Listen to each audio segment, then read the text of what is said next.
नमस्कार दोस्तों, मैं डॉक्टर वी.के. सिंह, वरिष्ठ आयुष परामर्श चिकित्सक, Chandan Ayush hospital, Raipur road, IIM road, Lucknow. दोस्तों, मैं आज बात करूंगा प्रेगनेंसी पे और आपको बहुत ही महत्वपूर्ण जानकारी इस पे उपलब्ध कराऊंगा। ये एक बहुत ही आवश्यक वीडियो है, इसको ज़रूर देखें और पूरा वीडियो देखें, ये मेरा निवेदन है आपसे। तो दोस्तों, कहना ये है कि जो पहले का समय था और आज के समय में काफ़ी अंतर आ गया है। बहुत सारे परिस्थितिगत चेंजेज हो गए हैं। एक तो हमारा खान पान रहन सहन बदल गया है। दूसरा ये है कि पहले के समय में शादियां बहुत कम समय पर बहुत कम उम्र पे हो जाया करती थी, या नॉर्मली आप कहें तो 18 से 20 साल के उम्र में जो शादी होती थी वो एक्चुअल एज हुआ करती थी शादी की। लेकिन आजकल शादियां एजुकेशन के चलते या अन्य कारणों के चलते काफ़ी लेट हो रही हैं, और जिसकी वजह से तमाम तरह तरह की चीज़ें आ रही हैं। तो दोस्तों, सबसे पहले मैं ये कहना चाह रहा हूँ कि आफ्टर मैरिज, शादी के बाद में यदि आप प्रेगनेंसी प्लान करते हैं तो आपको उसके बारे में सबसे पहले सारी जानकारी लेनी चाहिए।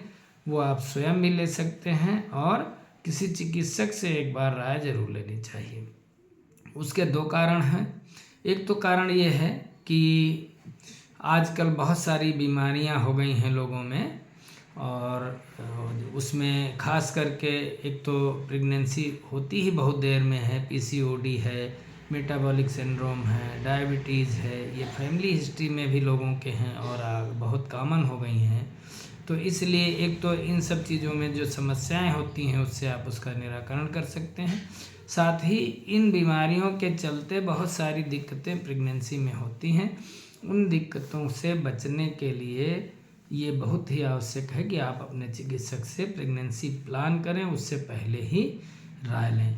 क्योंकि बहुत सारी ऐसी दवाएं हैं जो टेरेटोजेनिक होती हैं, जो बच्चे को बनने के समय नुकसान करती हैं, और बच्चे का जो पहले के 4 सप्ताह जो काउंट होते हैं वो आपके प्रीवियस MC पीरियड से होते हैं। आपको मिस्ड पीरियड के बाद आप 1 हफ्ते बाद अपनी जांच करते हैं, और कम से कम 2 सप्ताह बाद मिस्ड पीरियड के आप चिकित्सक के पास जाते हैं। उस दौरान में बच्चा बन चुका होता है काफ़ी कुछ।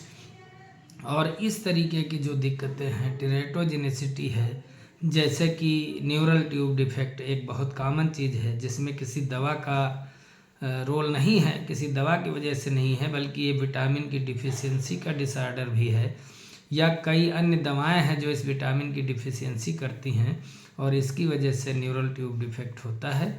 और ऑलमोस्ट ये कंसीडर किया जाता है कि न्यूरल ट्यूब जो है वो 12